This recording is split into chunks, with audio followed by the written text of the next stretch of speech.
Yo, now I may be biased, but health is the ultimate business advantage. What do I mean by this?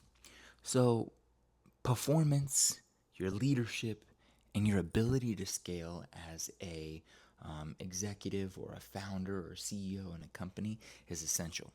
So, from a performance perspective, your energy and resilience is improved when you take care of your health and fitness, from the nutrition that you take into your body and put into your body to help with how you perform and how your brain operates throughout the day, to your early morning walks or your mid-afternoon walks or your strength training or your ability to prioritize sleep.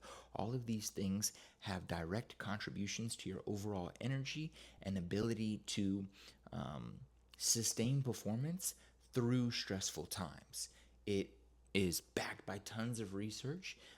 Anybody who exercises frequently and takes care of their body and once didn't can back up the fact that if you do so, your overall performance, your energy, your resilience is going to show through. So those late night calls, those early morning meetings, those 6 7 day work weeks that go on for weeks and weeks on end are more sustainable when you have a healthier base or a stronger base of health.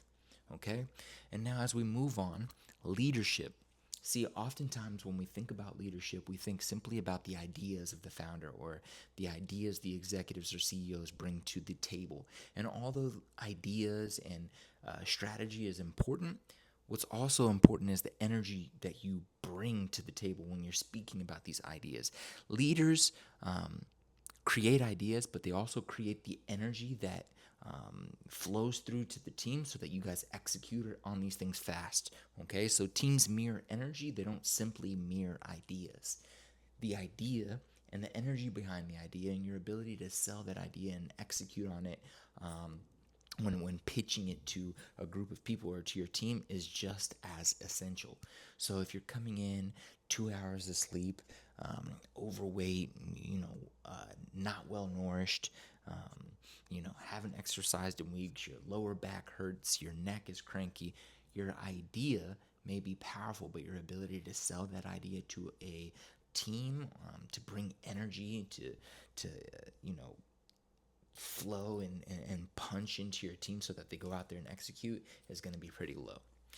And then number three, when we think about scaling a business, it requires a lot of effort from the founder. It requires a lot of capacity, both mental and physical, from the founder or from the executive CEOs, the people operating and building the team and building the systems that are hypothetically supposed to scale the company to the next level.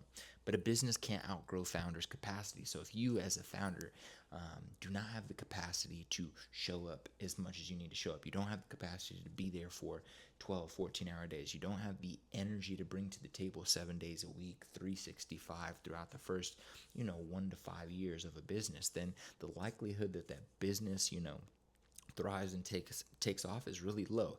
And this is why you see so many blossoming businesses that go on to become unicorns, be founded by young entrepreneurs in their 20s and 30s, because they still have that energy, that vitality in their system that they can pull from when times get hard, or when they need to go into that 17th hour of work, when they need to go into that 31st day in a row of straight hustling in the office, right? But imagine how much more vitality and energy and mental clarity and I don't know, pizzazz you would have if you also took care of your health from a strength training perspective, from a nutrition intake perspective, from prioritizing sleep when and where you can, from doing the things necessary to reduce overall stress so that the stress that is coming in is managed, right? But that's not going to happen if you do not take care of your health and fitness. So, business and health go together.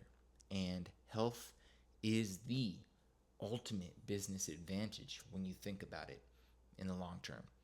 What they say about athletes, the best, um, you know, The best thing you can have from an athlete is availability. If an athlete is injured, if they're on the sideline, if you're pulling in the second and third strings because the first string is not pulling the weight that you expected them to pull, then the team suffers.